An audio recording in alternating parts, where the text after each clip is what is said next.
ಕಾವೇರಿ ನೀರು ನಿಯಂತ್ರಣ ಸಮಿತಿ ಕೊಟ್ಟಂತಹ ಆದೇಶ ಅದನ್ನ ಪ್ರಶ್ನೆ ಮಾಡೋದಕ್ಕೆ ಸರ್ಕಾರ ನಿರ್ಧಾರ ಮಾಡಿದೆ. ಕಾವೇರಿ ನೀರು ನಿರ್ವಹಣಾ ಪ್ರಾಧಿಕಾರಕ್ಕೆ ಮೇಲ್ಮನವಿ ಸಲ್ಲಿಸೋದಕ್ಕೆ ನಿರ್ಧಾರ ಆಗಿದೆ.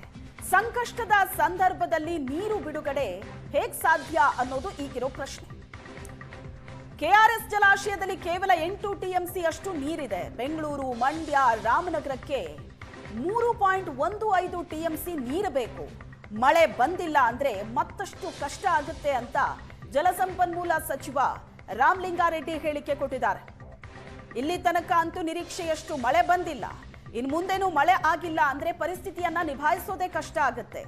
ಹಾಗಾಗಿ ಕಾವೇರಿ ನೀರು ನಿಯಂತ್ರಣಾ ಸಮಿತಿ ಕೊಟ್ಟಂತ ಆದೇಶ ಪ್ರಶ್ನೆ ಮಾಡೋದಕ್ಕೆ ಸರ್ಕಾರ ನಿರ್ಧಾರ ಮಾಡಿದೆ. ಪಾರ್ಲಿಮೆಂಟ್ ನಡೀತಾ ಇದೆ.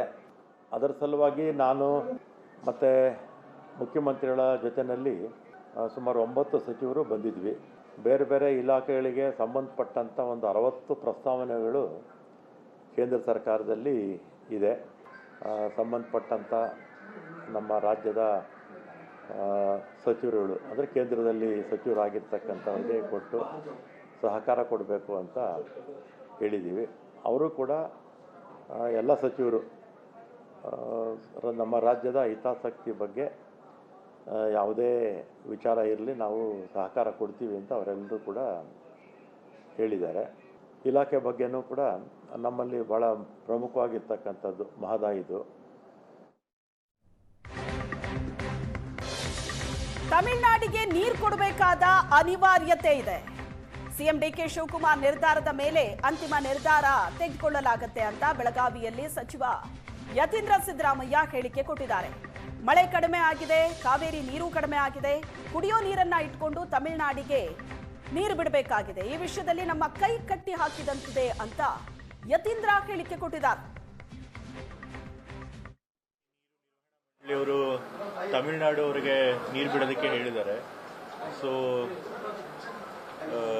ಅವ್ರ ಶೇರ್ ಏನಿದೆ ಕೊಡಬೇಕಾದಂಥ ಅನಿವಾರ್ಯತೆ ನಮ್ಮಲ್ಲಿ ಇದೆ. ಬಟ್ ಆದರೂ ಕೂಡ ಸರ್ಕಾರ ಏನು ನಿರ್ಧಾರ ತೆಗೆದುಕೊಳ್ಳುತ್ತೆ ನಮ್ಗೆ ಇನ್ನೂ ಗೊತ್ತಿಲ್ಲ.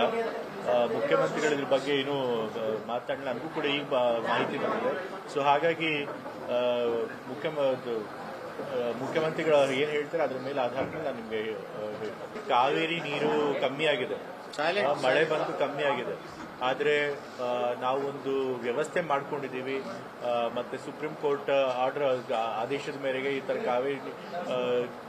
ಕಾವೇರಿ ನೀರು ನಿರ್ವಹಣಾ ಮಂಡಳಿ ಎಲ್ಲ ಮಾಡ್ಕೊಂಡಿದ್ದೀವಿ.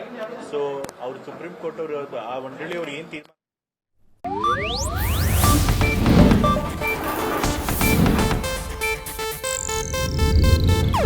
ಇದು ಏಷ್ಯಾನೆಟ್ ನ್ಯೂಸ್ ನೆಟ್ವರ್ಕ್ ಪ್ರಸ್ತುತಿ.